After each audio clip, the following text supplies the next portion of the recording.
Welcome. Welcome. Nice to be with you. So, one announcement this coming Wednesday, there'll be a day-long retreat.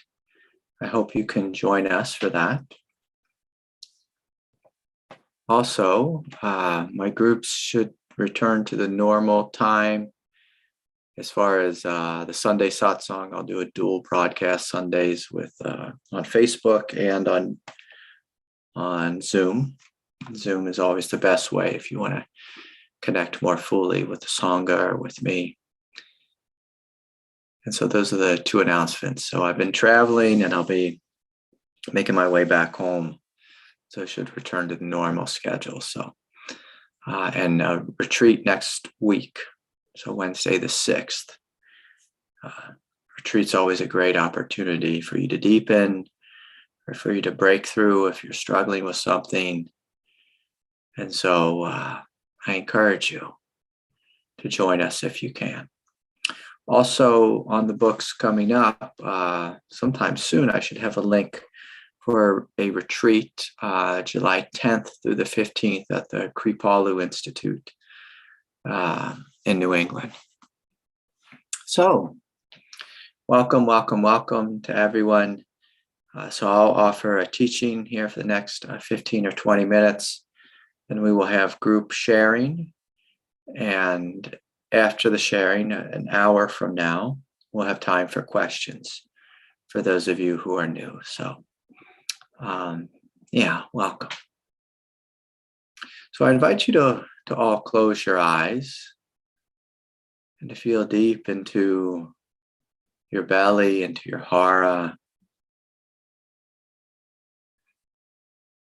And I invite you just to ask, what is your relationship with time?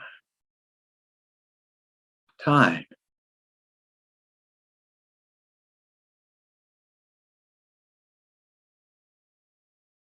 As we feel into that more fully, I'm curious, do you feel as if your life is going according to a divinely orchestrated plan? Are you in agreement with the plan? Are you in agreement with the timetable? So right away I can see that there's a lot of no's that people are disagreeing with the time and the timetable and the plan. And that's okay. That just means that you have an ego. And that means you're human. So again, just to feel a little bit like what would it mean for me to be in right relationship with God's time, with God's plan, with God's trajectory for my life? What would that mean? What would have to shift or change? What would you have to do differently? What would you have to let go of? This is a great question to sit with.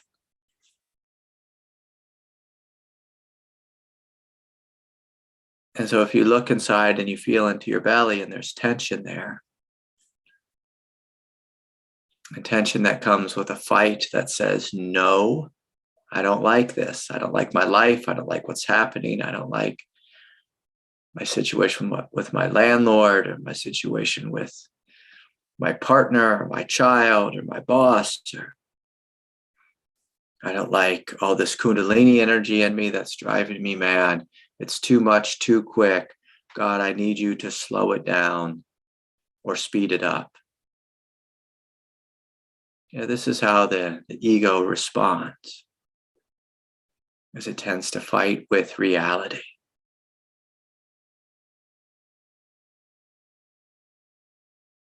And reality is big, it's massive, it's timeless. So this is the great truth, that reality is timeless, it's eternal. has eternal patience. Just a moment ago, I was out walking on the beach, just staring down at the sand. And we think of sand as just like this beautiful thing, but sand is literally the destruction of a former empire. Whether there's an empire of stone or an empire like a human city, or an empire of oysters and seashells, sea crustaceans that were beat down into smithereens. That's what sand is. That's what the ocean does. It beats the shore into submission. It smooths it down.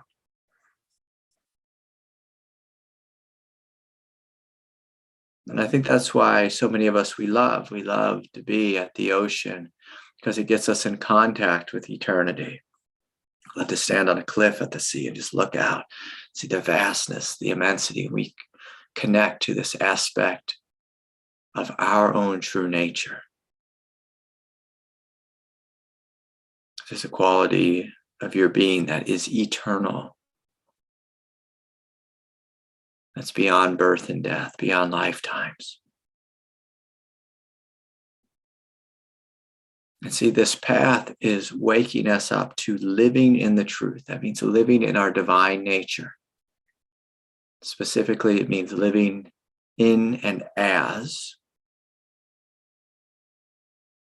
divine presence. So divine presence is eternal. Divine presence is not impatient. It's not pushy and impatient. It has all the time in the world. Now, the ego, who has a different kind of desire, different kind of life, or thought, or programming, says, I want what I want, and I want it now. Like, I want it now. I want it now. And part, like a major part, a massive part of this awakening process is you coming in alignment with the truth of eternity, the truth of God's time. And again, most egos say, well, if it's unpleasant, I want it to hurry up and be done. But God doesn't think in those terms. God says unpleasantness or suffering is a part of life. It actually creates growth and evolution.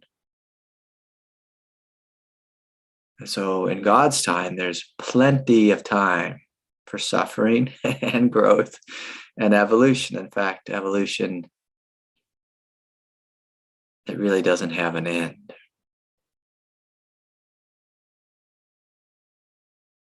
It really doesn't have an end.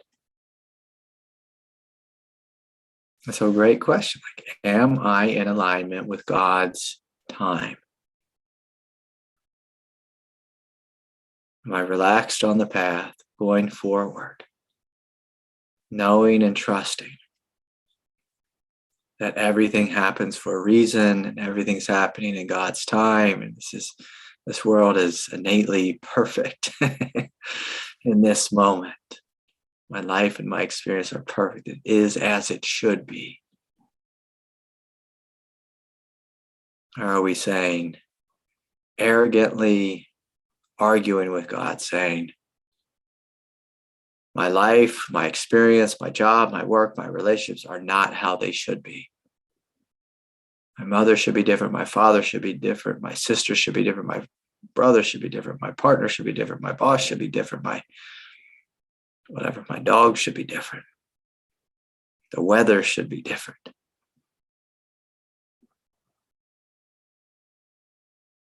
My experience should be different.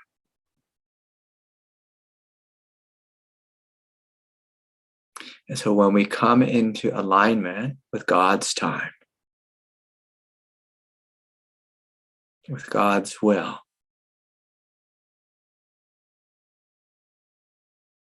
there's much less suffering. I'm not saying it's the end of suffering, but it's much less. Like if we argue with God's will, in God's time. It make a lot of suffering. A lot of suffering.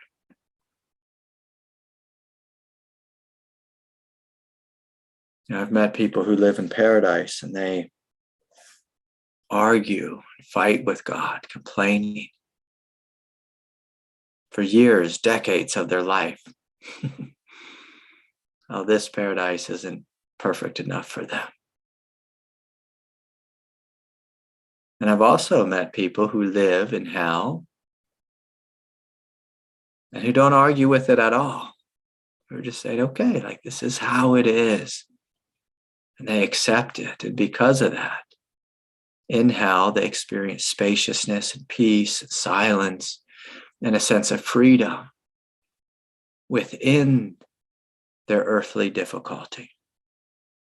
I've seen individuals who've had cancer and who fully accepted it. Like one time I found myself, I stumbled into a cancer ward and there was 12 people receiving, I believe it's chemo that they were receiving, whatever the drip stuff is that goes in their veins.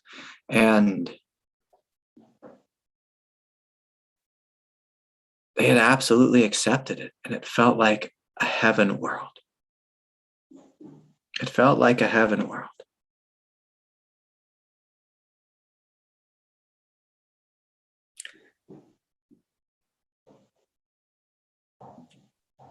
So I think somebody has their mic on. Maybe I clicked the wrong buttons. Okay, I think I took care of it. Okay, sorry about that.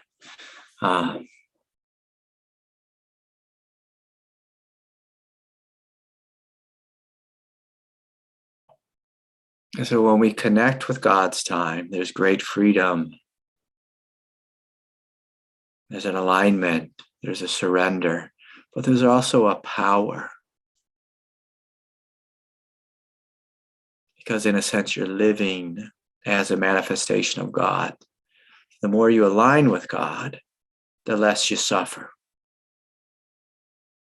The more you fight with God and complain with God and say, this shouldn't be happening, the more you will suffer.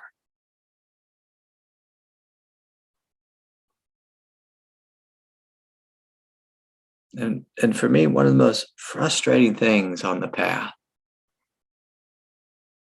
was this recognition that God was in charge of the trajectory. God was in charge of the time frame. Boy, did that drive me crazy. My thought was, I'm in pain. This is too much. There's all this energy, electricity flowing through my spine. I feel like I'm going to lose my mind. And it went on for years and years and years. It's still going on this day, but I no longer resisted. So it actually feels wonderful. But when I was resisting it, I said, no, this has to end. It has to end now. What can I do to make this thing end? What can I do to speed up the process? Like how many of you have ever had this thought, like to speed up the process? That's a fun one. Basically, we're saying, God, I'm in charge of reality, not you. I'm driving the car, God, not you. And I'm going to go faster than you. And again, it does not work. Now, there's a difference between, let me clarify this, between wanting to hurry up and get it over with because of fear, or because of lack of trust, or because of resistance, or because you don't like it, or because of arrogance, and being efficient. So being efficient means you wake up and you realize, I know I'm on the path. So I'm naturally going to do the right things. I'm going to surrender into God's will. And I'm going to listen to how God is guiding me. And I'm going to do and walk in that direction. So that's called efficiency. That's actually active surrender. where you're listening, like, what is God telling me? Oh, God's telling me to meditate and do yoga and relax my body and eat healthy and to be kind to myself and to love myself and to trust and not to be all stressed out about things I can't control. And keep in mind, everything that God wants for you and from you are all great things. They're all really healthy. So this is that trust thing.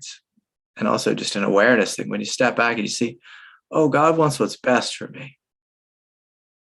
Now, the ego wants what's comfortable, what feels good, what has like the best financial outcome, or get the most, egoic love, or I need to meet the right person and then that person will love me and that'll be good for me.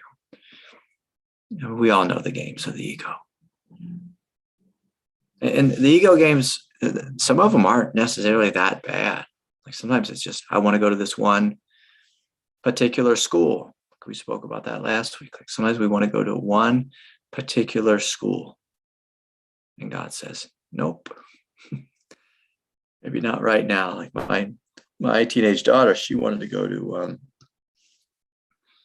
some private school in New England. I can't even remember where it was, but Middlebury, however you say it. And it didn't work out. She was crushed. God had a different plan for her.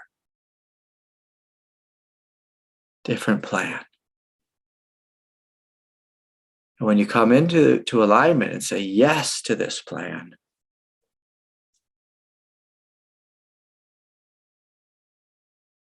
and there's not a separate psychological self fighting with God's plan, there's great relief in that.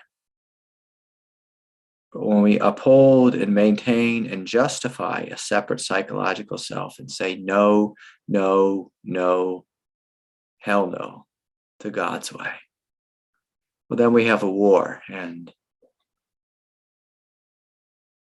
wars are unpleasant. A lot of suffering in wars.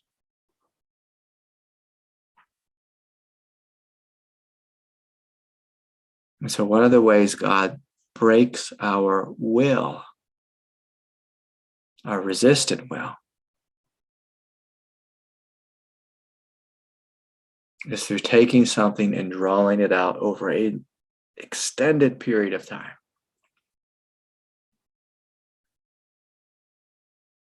And can make it really unpleasant for an extended period of time. And what that does is it beats down that fight, that resistance. It just wears you down. It wears you out. Like that's what happened to me on the spiritual path. I was an intense meditator, intense seeker. I had a very strong spiritual superego with lots of will. And I wanted to wake up on a meditation cushion at a retreat center at the perfect time, the perfect moment, determined by me, dependent upon my effort, my austere effort. It was all about me doing it. And God said, I'm going to show you another way. I'm going to just knock the crap out of you, make you fail at life in every possible way. I'm going to have you wake up to this way. Because there's too much arrogance, Craig, in your way. Too much will, too much doing, too much force, too much pushing. Too much, I need this right now. God was saying, I see fear in that way. You're running from life, wanting to wake up in heaven. And God said, no, I want you to wake up on earth. On earth. And so I'm going to destroy your life in a painful way and have you wake up in reality. And let you know that I'm in charge. And when that happened, I realized, oh, my Lord, this is so much better. So much better. This is glorious. Glorious. The destruction is glorious and it's beautiful and it frees me from all of these chains and bondage that I didn't even realize were weighing me down.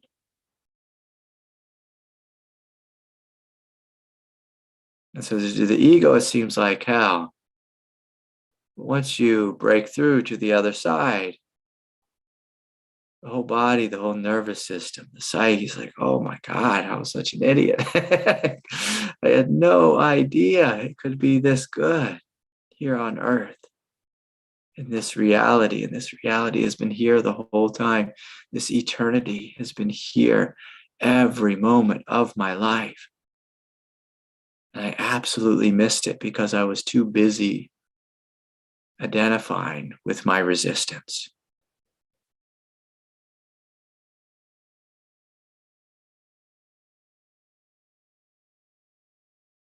And I can say this, that people hate this teaching, that God's in charge. It's God's time. You'll wake up according to God's time and schedule. But again, please hear this. The thing that you can do is fall in alignment with it.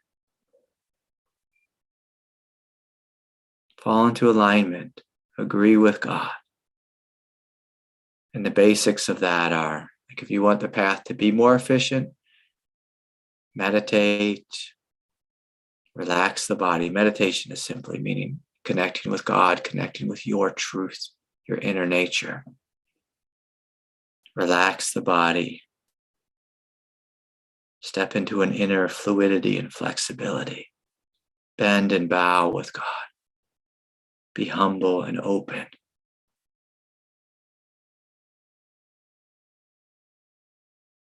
And as you do so, you fall into alignment. And as you resist, things just take much, much longer, and there's much, much more suffering.